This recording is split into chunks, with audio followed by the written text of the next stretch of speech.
Morning বন্ধুরা, কেমন আছে সবাই? আশা করি সবাই খুব ভালো আছে। সকালটা শুরু হয়ে গেলে এখন মোটামুটি 7:45 মতো বাজে। আর দেখো আমাদের লিটিল প্রিন্সেস ঐশ্বর্য কী করছে, শুয়ে গড়াগড়ি দিচ্ছে। ও বই পড়বে না তাই। আর দেখো রোদ্দুরগুলো আসছে আমার ঘরে, একদম বিছানায় আমার জানলা দিয়ে আসে। আর হচ্ছে ও রোদটা ধরার চেষ্টা করছে, বাট রোদ তো ধরা কখনোই যায় না বাবাই। বাবা রোদ্দুর তো ধরা কখনোই যায় না। রোদটা কিন্তু বেশ ভালো লাগে, আমারও কিন্তু ভীষণ ভালো লাগে। আর বাড়িটাও চলে তোমাদের একটু দেখাই কেমন অ্যাকচুয়ালি মিষ্টি ঝলমল রোদ বেরিয়েছে আজকে। দেখো আমার পুরো ঘরের ভিতরে রোদটা আসে, এত ভালো লাগে না বলার মতো না। পুরো সূর্যটা এখানটা আমার বারান্দা থেকে দেখা যায়, মানে সরি আমার ঘর থেকে দেখা যায়।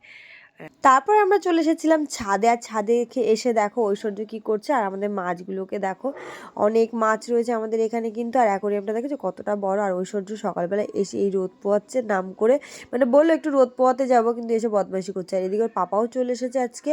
তো এটা কিন্তু সানডে ব্লগ ছিল, ব্লগটা আমি শেয়ার করতে ভুলে গেছিলাম, তাই তোমাদের সঙ্গে আজকে শেয়ার করছি ব্লগটা। তো সেদিন ছুটি ছিল বলে সবাই একটু ছাদের ভিতরে অনেকটা সময় কাটালাম, আর বেশ ভালোও লাগছিলো।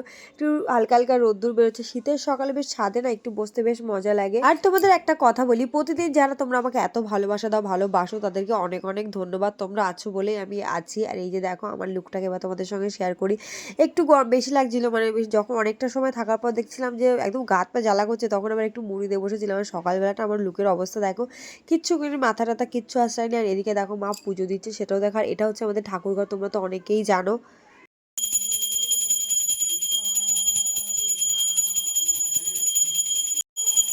তারপর নিচে চলে এসেছিলাম, নিচে এসেছিলাম কারণ এই কারণে কাজের দিদিটা চলে এসেছিলো ঘর মুছবে। এবার একা ঘরে তো মুছতে চায় না, তো সেই জন্য আমি থাকি, জিনিসপত্র যদি এদিক ওদিক ছড়িয়ে থাকে। তো দেন তারপর আমি আবার ঘরটা মুছে চলে যাওয়ার পর আমি জামা কাপড়গুলো নিয়ে বসেছি। রোজ রোজ প্রচুর জামা কাপড় থাকে আমার মেয়ের আর হরে কৃষ্ণ। তাছাড়া শীতের জামা কাপড় বিছতে যেত রোজ প্রায় কাছাকাছি ব্যাপারটা থাকে, কেন জানি না। এত কাজ তো হয় যে এইগুলো যদি না থাকতো তাহলে মেয়েদের সত্যি কোনো কাজ থাকতো না।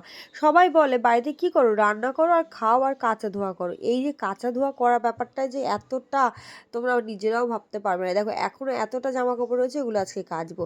তো দেন আমি মেয়েকে নিয়ে তারপরে চলে গেছিলাম ডাক্তারের কাছে। আজকে অনেকগুলো কাচাকুচি করে তারপরে রেখে এসেছিলাম, মা সেগুলো রোদ্দুরে দিয়েছিল। আর এই যে হরে কৃষ্ণ দেখো মুখ টুক ঢাকা দিয়ে বসে রয়েছে, আর আমি আর ঐশ্বর্য বেরিয়ে গেছিলাম। ঐশ্বর্যগুলিটাকে দেখো না কি বদমাইশি করছে। তো রাস্তায় যখনই যায় তখনই কিন্তু এরকমই দুষ্টুমি করে। আর প্রচুর দেখো লিপস্টিক পরেছে, চারিদিকে পুরো ছড়িয়ে গেছে। তো যাই হোক আমি সেটাই দেখছিলাম, লিপস্টিক ছাড়া এখন আমার ম্যাডাম কোথাও যেতে চায় না। আর তোমাদের আগেও বলেছি লিটিল প্রিন্সেস তোমাদের ঐশ্বর্য কিন্তু দিন দিন বড় হয়ে যাচ্ছে, মানে সেই ছোট্ট লিটিল প্রিন্সেস থেকে আজকে কিন্তু ঐশ্বর্য 5 বছরে পড়বে মানে আর মাত্র 2 মাস বাকি। তো চলো ডাক্তারের কাছে যাই, আর ডাক্তার কিন্তু ওরও দেখাবো আমিও দেখাবো। তো ওখানে গিয়ে দেখো চুপ করে বসে রয়েছে, আর কত নটেঙ্কি করছে। আর এত কিউট বেবি হয়ে গেছে না আমার বেবিটা, যে কি তোমাদের বলবো। আমার নিজেরই মাঝে মধ্যে ভাবি যে নিজে কিছু বলবো না, নজর লেগে যাবে। যাই হোক ডাক্তার দেখানোর পর ডাক্তার আমার পায়ে এক্সরে করতে দিয়েছিল। আর এক্সরে করবো কি না সেটার জন্য ভাবছিলাম। আর এদিকে ঐশ্বর্য পাপা একটু খোঁজ দিতে গেছিল ডাক্তার, আমি আর ঐশ্বর্য দুজন এখানে ওয়েট করছিলাম পাপার জন্য। আর ঐশ্বর্য দুষ্টুমি তো দিন দিন লেভেল হাই করে ফেলছে, মানে অতিক্রম করে ফেলছে লেভেলটাকে। প্রচুর দুষ্টুমি করে, সারাদিন শুধু ওর দুষ্টুমি সহ্য করতে করতে পাগল হয়ে যায়। দেন ও বাড়ি চলে এসেছিলাম, বাড়ি এসে দেখে জিপু যে কি একটা ভাবছে, কি ফোনে পড়ছে। যাই হোক তারপর মেয়েকে পড়তে দিয়ে এলাম, পড়তে দিয়ে এসে এই যে হাঁটছি রাস্তায়। আজকে একজনের সঙ্গে দেখা হয়েছে, দেখা বলতে সেরকম খুব একটা চেনাশোনা উনি আমাদের নয়, কিন্তু রাস্তা থেকে যখন আসছি টোন মারতে কেউ ছাড়ে না। যে আমাদের পাড়ায় ইউটিউবার ছড়াছড়ি, প্রচুর ইউটিউবার। আর বাড়ি এসে দেখো শুধু সাথে খাওয়া কোথায় খেতে, শুধু সেইগুলো চেক করা। খাও কেন, খাও ওরকম করছে কেন, নাক শ্বশুর করছে। তুই সারাদিন খাবো খাবো খাবো, নিজে ভুঁড়িটা দেখো, ভুঁড়িটা অখাদ্য, লজ্জাও করে না। মুখের মধ্যে হা করে ঢোকাবে না বলে দিচ্ছি। অতবার মিষ্টি এক্ষুনি 1 কেজি ওয়েট বেড়ে যাবে, খেও না। চিপকে কি করছে তোরা দেখবে না, কিন্তু ঢুকিও না, ঢোকাবে না কিন্তু বলে দিচ্ছি, ঢোকাবে না কিন্তু বলে দিচ্ছি। অত দেখ তোর রসে চিপকাচ্ছে মানে ঢুকাবে। কি অবস্থা, মিষ্টি খেয়ে দেখো তোমার দাদা ভাই ভুঁড়িটা দেখো না, পুরো রসগোল্লার মতো হচ্ছে। দেখো দেখো যত সব। এত বলে ডাইটিং করতে, মনে ডাইটিং এর বেলায় নেই। তুমি গোয়ার ডিমই করবে।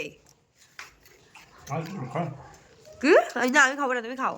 তো বরের সঙ্গে অনেকটা ঝগড়া হয়ে গেল। তো তারপর আমি তোমাদেরকে বলি রাস্তায় কে কি বলেছে। রাস্তায় অনেকেই বলছিল, একজন টোন মেরে বলছিল আমাদের পাড়ায় ইউটিউবার রয়েছে, আমাদের পাড়ায় ইউটিউবার রয়েছে, আর এদিকে দেখো বরের সঙ্গে ফাজলামও করছি। তো আমি সেই কথাটাই বলি যেটা অ্যাকচুয়ালি ইম্পর্টেন্ট।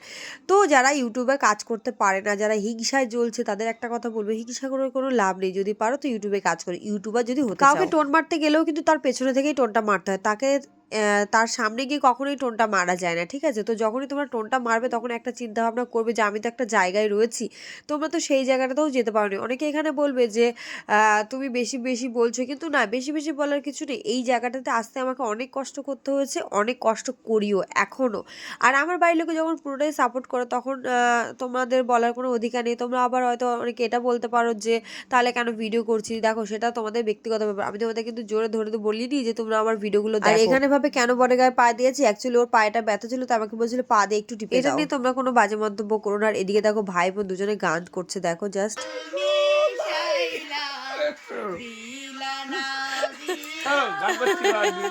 করো করো করো না, দুই ভাই বোনের এখন বহুত মনে কষ্ট, বলো।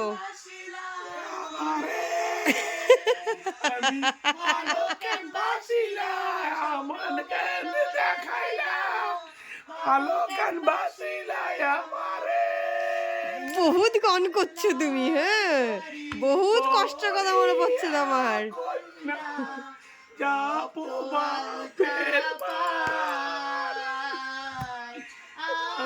এসব তো আমাদের সময় গান, ঠিক আছে? বহুত কষ্টের কথা মনে পড়ছে এখন, পুরোনো প্রেমের গান এসব।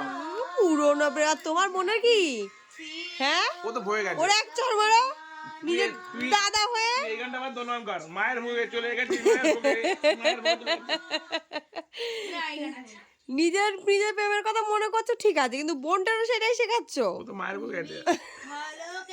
মাকে ডাকো, মাকে ডেকে একবার বলো মা তোমার ভোগে চলে গেছে।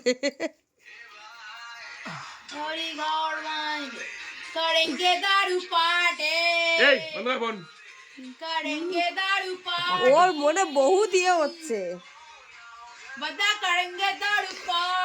তোমার পালা বলে কোথায় নিয়ে যাবি না বলে দিচ্ছি, কিন্তু ভয়ে আছে, এটাকে ভয় ভয় পাঠাবো।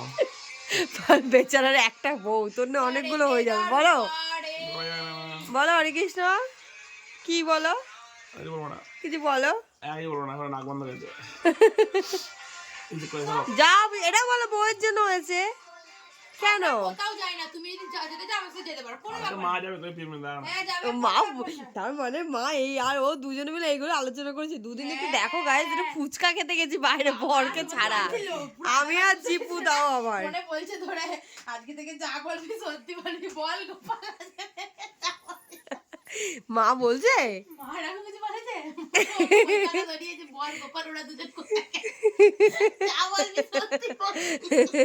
গোপাল না, মা না, মা না, বল কোথায় গেছে বল। আমি পাচ্ছি না, ঝামেলাটা আমাদের পাচ্ছি না, মাথা খারাপ হয়ে গেছে, কি ঝামেলা করছে মানু তো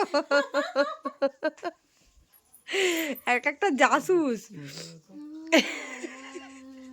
তোমরা যে দুজন ফুচকা খেতে যাচ্ছে আমরা দুজনে, তাই তুমি আর তোমার মা দুজনে বাড়িতে বসে জাসুস করছো যে এরা দুটো কোথায় যাচ্ছে। মা বলছে বল গোপাল ওরা দুজন কোথায় গেছে, বইতে হাঁটছি, বল আজ থেকে যা বলবি ঢেকানোতে খুশি হয়েছে, ঢেকানোতে রে।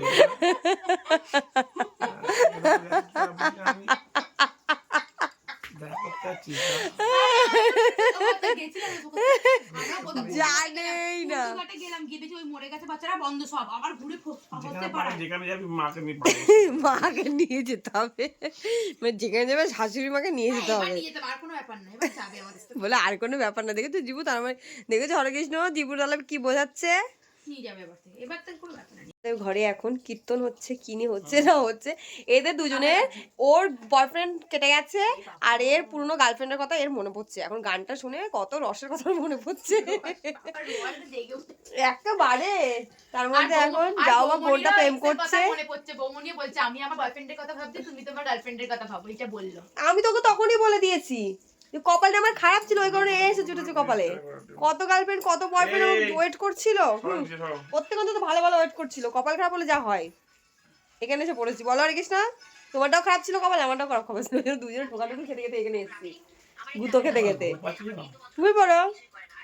তো তারপর অনেকটা ঝগড়া ঝামেলা করে বরের সঙ্গে ননদের সঙ্গে মানে আড্ডা করে তারপর চা করতে এলাম। চাটা সবাই খাবে, সন্ধ্যা হয়ে গেছে প্রায়, মেয়েকে এখন আনতে যাবো, তো মেয়ের জন্য একটু জল গরম করছি আর এদিকে আমাদের জন্য একটু চা বসিয়ে দিয়েছি। আর এই দিকে দেখো জিপু এসে আমাদের দুধগুলো সব নিয়ে নিচ্ছে, মানে ঐশ্বর্য যে দুধটা থাকে সেই দুধটা ও ঝেপে দিচ্ছে, দিয়ে ও দুধ চা খাবে। তো তারপর বললাম ঠিক আছে আমি তোকে দুধ চা করে দেবো খুনি। যাই হোক, তো তারপর আমাদের বাড়িতে আবার পিসিমণি এসেছিলো, পিসিমণি এসে দেখো কত জিনিস নিয়ে বসেছে, আমরা কিনতে বসে গেছিলাম। এই দেখো কত কসমেটিক জিনিসপত্র পিসিমণি নিয়ে এসেছিল, জিনিস পিসিমণি নিয়ে আসে আর আমরা না নিয়ে থাকতে পারি না, টাকাটাও চলে যায়, পিসিমণিরও লাভ হয় আর আমাদের যত দেশে লস হয়ে যায়। এই জন্য আবার হরেকৃষ্ণ বলেছিল যে পিসিমণি তুমি তাড়াতাড়ি করে গুটিয়ে কেটে পড়ো। তো কিন্তু মা আবার এদিকে দেখো একটা হার নিয়ে বসে রয়েছে, মাটা সেটা দেখছিল আর এদিকে পিসিমণির সঙ্গে আমরা প্রচুর আড্ডা দিচ্ছিলাম মেয়ের বার্থডে নিয়ে।